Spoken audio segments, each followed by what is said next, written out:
Now, in November, the BBC screened women's boxing for the first time. It was part of the brilliant GB tournament in Liverpool, and the star of the show was Natasha Jonas. Now, she's from Liverpool. She won the 60 kilo category. She will be an Olympian, and she's just finished wrapping her presents, and I'm delighted to say that Natasha's on the line now. Natasha, how you doing? You know, like, how are you doing? Yeah, Natasha, we just got in trouble for Barry McGuigan swearing. I'm just going to tell you, don't do any swearing. No, not today. I've just finished all my Christmas shopping, so I'm okay. I bet you're swearing a bit today, because there's nothing like Christmas shopping for getting the juices flowing.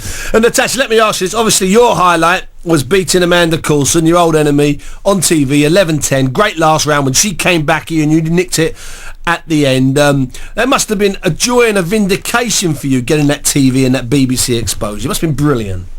Yeah, I mean, the TV exposure was brilliant. Obviously, I wanted to put on a good show, and so did Amanda. But I think that obviously we want the same thing. We both want the Olympic spot, but the actual fight itself is hyped up a bit more. There's no animosity. It is hard to see. There's no animosity yet between us. I wrote about that, how the two of you embraced at the end, and that was beautiful. I did that in the Boxing Monthly. I don't know if you've seen it. I'm looking after you, sister. I'm plugging you. So let me ask you then one other quick question from elsewhere from the world of boxing. What's been your highlight or your low light? What's been the good or the best or the worst that you've seen in 2000 or read about in 2010?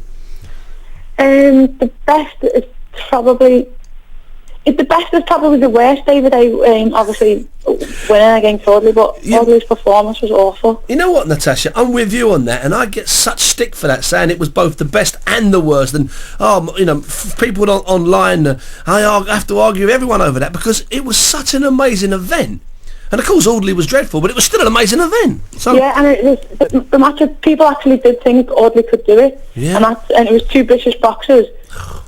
Going for it, and then that was been probably one of the biggest British fights for a while, at heavyweight anyway. Absolutely brilliant. Listen, Natasha, that's all we're going to do tonight, but listen, I'm going to get hold of you in the new year as soon as you come up to a tournament and do something longer. Listen, Barry McGuigan had 30 more seconds than you, so don't feel shortchanged, okay? No, don't worry, your present's in the post. Listen, I didn't want to mention that, Natasha. Listen, Natasha, thanks very much. We'll speak to you in the new year. Now,